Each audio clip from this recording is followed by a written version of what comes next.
নমস্কার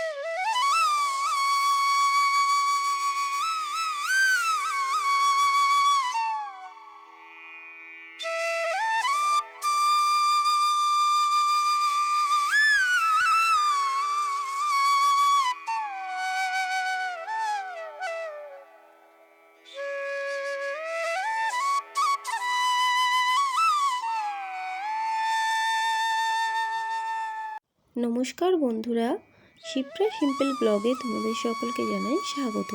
আশা করছি তোমরা সকলে খুব ভালো আছো, আমিও খুব ভালো আছি। আর আজ আমি চলে এসেছি বুধবারের গণেশ পূজার পদ্ধতি নিয়ে। আজ যেহেতু বুধবার, আমি গণেশ পূজা করব, তা কীরকমভাবে করি সেটাই তোমাদের সাথে শেয়ার করতে চলে এসেছি। দেখতেই পাচ্ছ, আমি শুদ্ধ বস্ত্রে স্নান টান সেরে সকাল সকাল ঠাকুর ঘরে চলে এসেছি।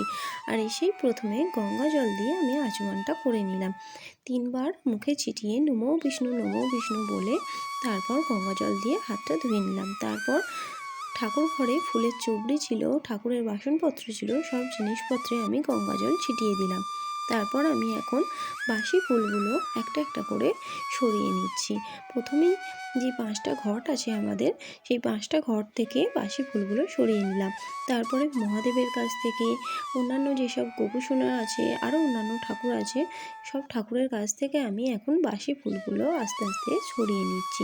প্রতিদিনই এটা আমি করে থাকি, ঠাকুর ঘরে প্রথমে এসে এটা করি। আর এখন আমি একটু লাল চন্দন বেটে নেব। আর যেহেতু বুধবার আর গণেশের পূজা করব, আর গণেশের লাল চন্দন অত্যন্ত প্রিয়, সেই জন্য লাল চন্দন বেটে নিলাম। আর এখন আমি গণেশ ঠাকুরের মুখটা একটু গঙ্গা জল দিয়ে পরিষ্কার করে দিচ্ছি তুলো দিয়ে, কারণ আমার কাছে আজকে কাঁচা দুধ নেই, থাকলে আমি স্নানাভিষেকটা করাতাম, কিন্তু এইভাবেই আজকে আমাকে পরিষ্কার করতে হলো। আর এখন আমি লাল চন্দন পিঁড়ি থেকে নিয়ে নিলাম, নিয়ে গণেশ ঠাকুরের কপালে দিয়ে দিলাম। আর বললাম 3 বার ওম গাং গণপতে নমঃ। এই মন্ত্রটা 3 বার বলে গণেশ ঠাকুরকে তিলকটা কাটতে হবে। তারপর আমি সিঁদুরের তিলক দেব, সেই জন্য সিঁদুর কৌটো থেকে এখন সিঁদুরটা নিয়ে কপালে তিলকটা কেটে দিলাম। আর বললাম ওম গাং গণপতে নমঃ। আর এখন আমি মহাদেবকে স্নান করিয়ে দেব, তার জন্য আমি এখন গামলার মধ্যে মহাদেবকে বসিয়ে নিয়েছি। আর এখন আমি স্নানটাও করিয়ে দিলাম মহাদেবের। আর তারপর আমি পঞ্চদেবতার ঘটি থেকে একটু একটু করে জল দিয়ে দিলাম। আর এখন আমি ফুলের চুবড়ি থেকে দূর্বা বেছে নিচ্ছি গণেশ ঠাকুরকে দেব বলে। এখান থেকে আমি 3টে দূর্বা বেছে নিয়েছি।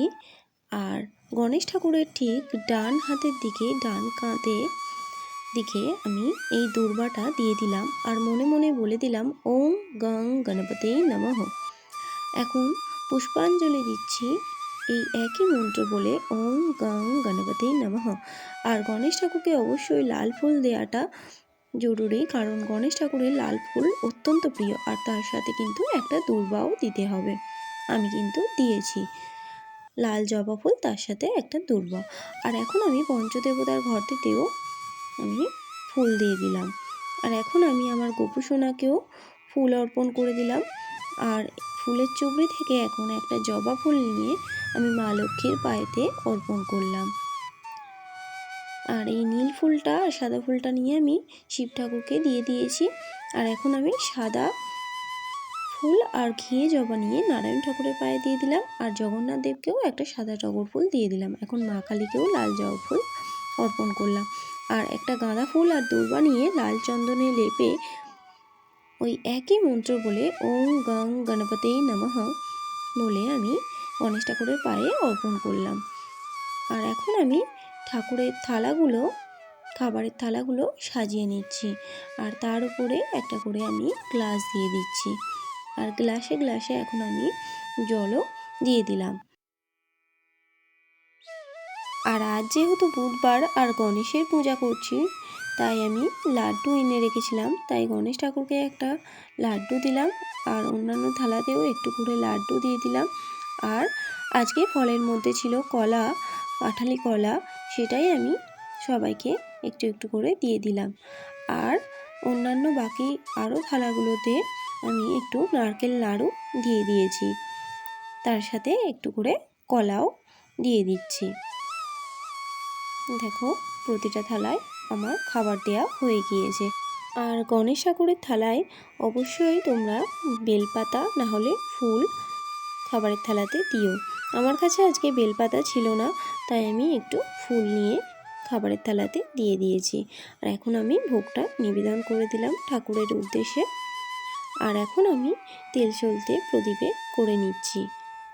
ঘিয়ের প্রদীপ জ্বালানোটা অবশ্যই শুভ হয়, কিন্তু আমি আজকে নিত্যদিনের মতোই সর্ষের তেলেরই প্রদীপটা জ্বালিয়ে নিলাম।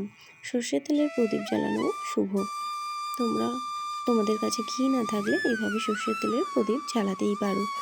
আর এখন আমি একটু ধূপটা দেখিয়ে সমস্ত ঠাকুরকে ধূপ দেখিয়ে দিলাম, আর একটু ধূপ দেখিয়ে আরতিও করে নিলাম। আর প্রদীপটা নিয়ে একটু গণেশ ঠাকুরের কাছে আমি আরতি করে নিলাম, দেখতেই পাচ্ছ।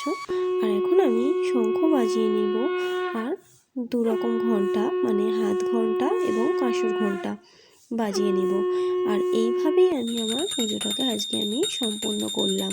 তোমাদের যদি আমার পুজোর পদ্ধতি ভালো লেগে থাকে তাহলে একটা লাইক করে দিও। আর আজকের ব্লগটা এখানেই শেষ করছি, আবার দেখা হবে পরের ব্লগে।